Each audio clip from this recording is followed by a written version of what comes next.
Kalau saya pribadi sekitar 70-an juta, 70. Tapi grup sendiri, grup saya yang dibangun sesuai edukasi Pak Suhanda sama kurang lebih 450 juta.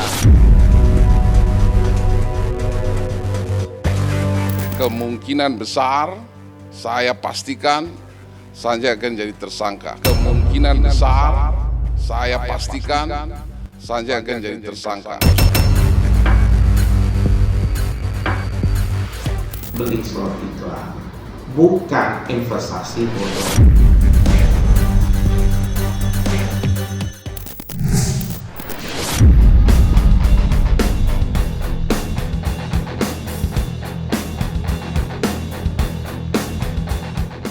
Satu demi satu member UMKM yang menjadi korban dugaan investasi bodong berkedok slot iklan perusahaan Mimiles kini mulai buka suara. Salah satunya Sofyan dan Wahyu yang mengaku telah mentop up uang senilai 450 juta rupiah ke perusahaan Mimiles. Namun sampai sekarang belum dikembalikan, sebagaimana yang dijanjikan pengusaha asal India Kamal Tarajan Mirchandani alias Sanjay yang merupakan bos perusahaan Mimiles. Sofyan dan Wahyu sebelumnya dijanjikan akan mendapatkan keuntungan atau hadiah menggiurkan dari Sanjay dan para koleganya, seperti Andi Rivaldi yang sekarang entah di mana keberadaannya. Berbagai cara sudah ditempuh Sofyan dan Wahyu untuk mendapatkan uang mereka kembali.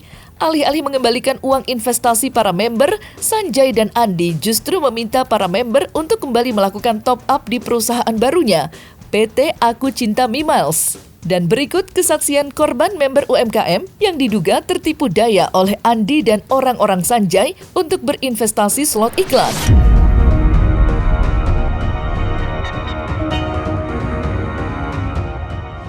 Jadi kita berjuang tuh sampai demo, sampai patungan ngebebasin Sanjay. Nah, begitu setelah saat bebas dan menang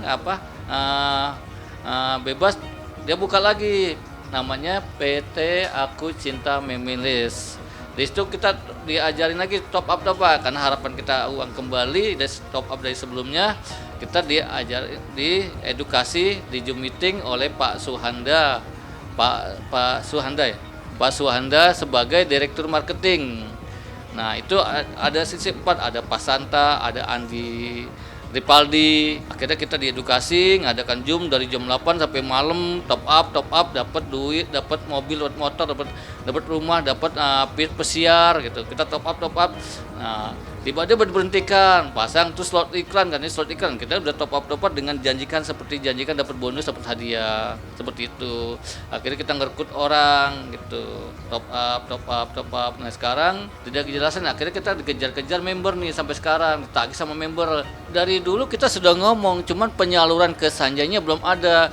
Pada saat kejadian Pak Sanjay buka ACCM, Aku Cinta Mimiles, saya sempat tidak terbukti reward yang tepat waktunya harus dapat, tapi tidak tepat. Akhirnya kita kumpul dan kita demo di KBMI. KBMI itu adalah komunitas yang menjadi perwakilan member. Ternyata bukan perwakilan member, tapi mewakili orang-orang daripada Pak Sanjay.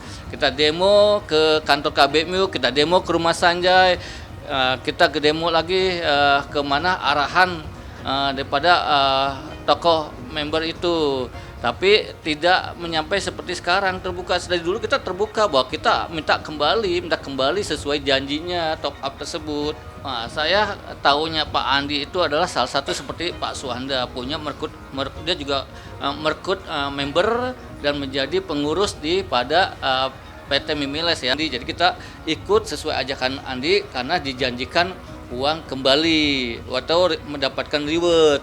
Tapi sampai sekarang detik ini pun tidak ada, malah kita kalau demo pun uang sendiri, sampai kita pun pokoknya uang apa-apa sendiri, nggak ada dapat dari Andi, nggak dapat dari mana-mana. Kita selalu berkorban untuk membela hak kita. Kalau saya pribadi sekitar 70-an juta, 70. Tapi grup saya yang dibangun sesuai edukasi Pak Suhanda sama kurang lebih 450 juta. Kalau saya sama istri saya sekitar 50 juta ya waktu itu. Tapi pengembalian waktu itu 5 juta, 10 juta gitu. Berarti masih ada sisa gitu kan. Top up ini kurang lebih ada 450 juta. Ini bukti akurat dan fakta. Semua bisa dibuktikan dengan saksi-saksi bahwa ini adalah top up sebenarnya dan kejadian sebenarnya.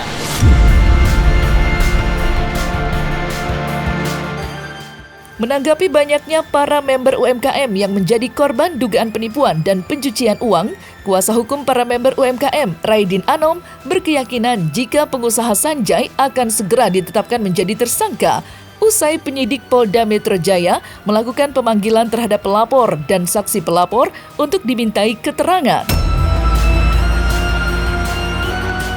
Tidak main-main, Sanjay dilaporkan atas dugaan penipuan dan tindak pidana pencucian uang senilai 750 miliar rupiah.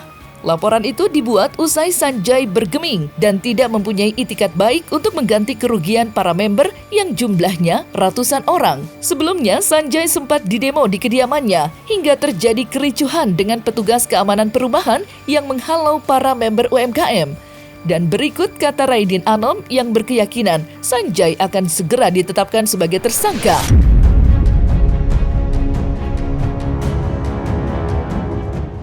Beberapa hari kemarin, pihak penyidik dari Polda Metro Jaya sudah memanggil terkait pelapor dan saksi pelapor. Apa tujuannya? Ini pemanggilan ini semua sudah mengarah kepada penyelidikan dan masuk pada pintu penyidikan. Agar si Sanjay nanti bisa dipanggil. Ini kepentingannya. Nah, makanya kemarin pelapor, saksi-saksi pelapor sudah dimintai keterangan oleh pihak Polda Metro Jaya dan diyakini secara konstruksi hukumnya bahwa ini berat sekali buat Sanjay. Saya kasih tahu, ini kemungkinan besar saya pastikan Sanjay akan jadi tersangka. Itu siap-siap saja. Jadi seperti itu. Jadi ini bukti laporannya, Ini LP-nya, Ini terkait penipuan, pencucian uang. Wah, ini luar biasa. Nanti siap-siap saja. Saya terima kasih kepada Polda Metro Jaya, khususnya Bapak Kapolda. Ini betul-betul demi kemaslahatan rakyat, demi kemaslahatan publik, demi menjawab kegalauan daripada rakyat Indonesia atas dugaan sekelompok orang yang melakukan investasi bodong. Sanjay ini seorang pengusaha asal India, kan melakukan satu iming-iming atau memberikan angin surga kepada rakyat Indonesia untuk dengan kalimat bisnis tadi top up, hadiahnya mobil, hadiahnya umroh, hadiahnya uang, di PT Memiles itu. Lalu kemudian berlapis orang itu. Diminta orang ini, satu orang harus membawa beberapa puluh orang. Berlipat itu uang, dikumpulkan. Lalu dibayarkan ke PT Memiles yang milik Sanjay ini. Satu pun janjinya dia tadi untuk hadiah top up-nya tadi. Ada rangkaian kebohongan yang dibuat. Lalu kemudian kita duga sangat keras dialihkan uang itu, membangun perusahaan-perusahaan baru dengan cara yang sama. Nah, itu dimasuknya TPPU, pencucian uang, hasil kejahatan di sana. Nah, ini yang harus kita pahami sama-sama.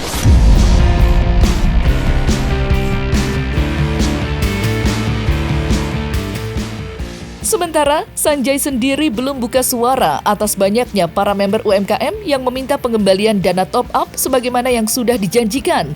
Sanjay seperti ditelan bumi yang mendadak hilang entah di mana keberadaannya saat namanya kembali ramai menjadi perbincangan. Meski tidak memberikan komentar apapun terkait permintaan para member, Sanjay kini menunjuk pengacara Deoli Payumara yang berfokus meminta dana titipan senilai 55 miliar pada mantan kuasa hukumnya Elsa Sharif. Lantas, apa kata Deolipa menanggapi tuntutan para member UMKM terkait pengembalian dana investasi sebagaimana yang sudah dijanjikan?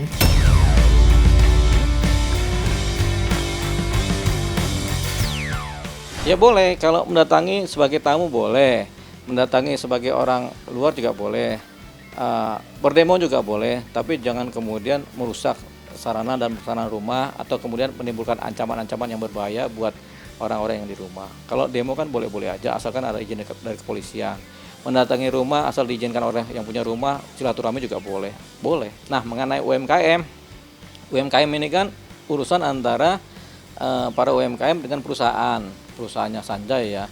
Nah itu kita sudah teliti sejauh yang kita teliti dan dengan dokumen-dokumen yang ada, apalagi sudah ada persidangan-persidangan. Jadi UMKM ini sudah banyak juga yang melakukan gugatan melalui PKPU ya, penundaan hutang ya di pengadilan Jakarta Pusat ya. Jadi semua gugatan yang sifatnya PKPU oleh UMKM kepada perusahaan yang di mana Sanjay berada sebagai pimpinan itu semua kandas. Kenapa? Karena itu bukanlah hutang. Jadi UMKM ini sebenarnya tidak memberi hutang kepada Sanjay. Ini adalah uang-uang ini adalah uang-uang pemesanan atau pembelian slot iklan. Jadi persoalan wilayah yang berbeda, lokus deliktinya pun berbeda. Makanya jangan campur adukan persoalan putusan yang dimaksud siapa dan siapa itu. Ini persoalan peristiwa hukum yang baru dan yang berbeda. Tentu semua hukum akan ditegakkan secara lurus. Yang kedua, mengenai dugaan adanya penipuan, penggelapan atau lain halnya, yang lain-lain itu sudah diproses di pengadilan di Surabaya, Jawa Timur, di mana tidak ada terbukti Sanjay melakukan itu. Artinya sudah inkrah, tidak ada pelanggaran hukum yang dilakukan oleh Sanjay dalam menjalankan perusahaannya. Itu makanya Sanjay dibebaskan secara murni, namanya bebas murni. Nah, kemudian jaksa kemudian mengajukan kasasi, karena bebas murni jaksa mengajukan kasasi ke Mahkamah Agung kan. Ternyata Mahkamah Agung juga bilang sama, Sanjay dan perusahaannya tidak melakukan pelanggaran hukum. Di 2020 terakhirnya kita sudah dapat putusan pengadilan, di mana putusan pengadilan ini menyatakan putusan bebas. Oke, jadi sudah diputuskan bebas, tidak bersalah karena Mimals ini beli slot iklan. Oke, dan saksi-saksi juga dipanggil waktu itu, memang semuanya menyatakan beli slot iklan, bukan investasi bodong. Satu kalimat saya untuk mengatakan orang yang jahat itu pasti sering melakukan dalil pembenaran. Karena siapa yang sering melakukan pembenaran sesungguhnya dia pelakunya. Nah, jangan sampai ke sana arahnya Sanjay itu. Terima kasih. Sehingga saya berani menyatakan bahwasanya Sanjay pada dasarnya dan pada pokoknya itu tidak melakukan kesalahan-kesalahan sebagaimana yang dulu pernah dituduhkan dan sebagaimana sekarang yang mungkin akan dituduhkan. Jadi Sanjay sudah bebas murni. Kalaupun ada dilaporkan lagi hal yang sama, sudah tidak bisa. Kenapa? Karena ada gium dalam undang-undang, yaitu nebis in idem. Segala sesuatu perkara yang sudah pernah dipersidangkan dan diputus tidak boleh lagi dilaporkan kembali karena dianggap sebagai suatu perkara yang sama. Sanjay bukan orang hukum. Ya. Kita orang hukum ini yang mengerti. Dalam KUHP, kalau tidak punya alat bukti yang cukup, maka laporan itu tidak akan diterima. Nah, ini harus dipahami dulu oleh kawan-kawan ya.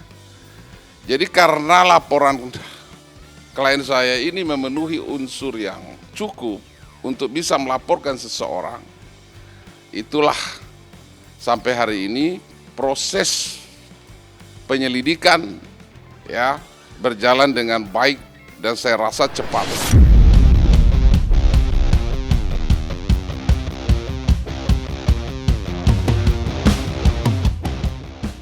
Nah, selesai sudah Cumi Lovers, saksikan terus Cumi Camp In Depth, kabar lengkap, mendalam dan akurat dari narasumber terpercaya.